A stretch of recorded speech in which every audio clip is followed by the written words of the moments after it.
നാണു, നാണു. വിളക്കും വെട്ടോ ഒന്നും കണ്ടില്ല. ഇരുട്ടത്ത് ഇങ്ങോട്ട് കയറി പോരുന്നതും കണ്ടു. ഇവിടെ ഈ എഴയുന്ന വർഗങ്ങളുള്ള സൂക്ഷിക്കണം. എന്നെ കടിച്ച പാമ്പിയാകേ ഉള്ളൂ. അതെങ്ങനെ? അങ്ങനെ. ആ, ഇവരാവുന്നേരിക്കെ. എന്റെ പേര് ഇതാര് പറഞ്ഞു തന്നു? അതൊക്കെ ഞാൻ ചോദിച്ചു മനസ്സിലാക്കി.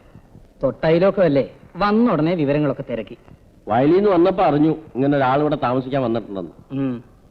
എന്നാ ഒന്ന് കണ്ടുകളയാവെന്ന് കരുതി. അല്ല, ഇനിയിപ്പോ കൃഷിക്കാര്യങ്ങളൊക്കെ മക്കളെ ഏൽപ്പിച്ചിട്ട് സ്വസ്ഥമായിട്ടിരുന്നൂടെ? പ്രായമായ ആമക്കളില്ലേ?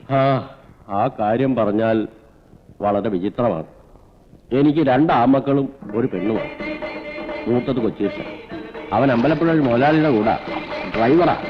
ഒന്നും തരാനും വേണ്ടിയിട്ടൊന്നുമില്ല അവന്.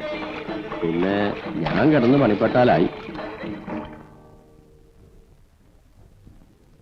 ഇനിയിപ്പോ എന്തുവാ, ഒരു പെണ്ണുള്ളതിനെ ആരെങ്കിലും കൈക്ക് പിടിച്ചിറക്കി വിടണം. മറിഞ്ഞു വീണങ്ങ് ചാകണം.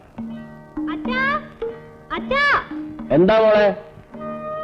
ഞാൻ കിടന്ന് ഉറങ്ങാൻ പോവാ. അച്ഛന്റെ കഞ്ഞി അടച്ചു വെച്ചാ മതിയോ? ഞാൻ ദാ വരുന്നു, വന്നിട്ട് കിടന്നാ മതി.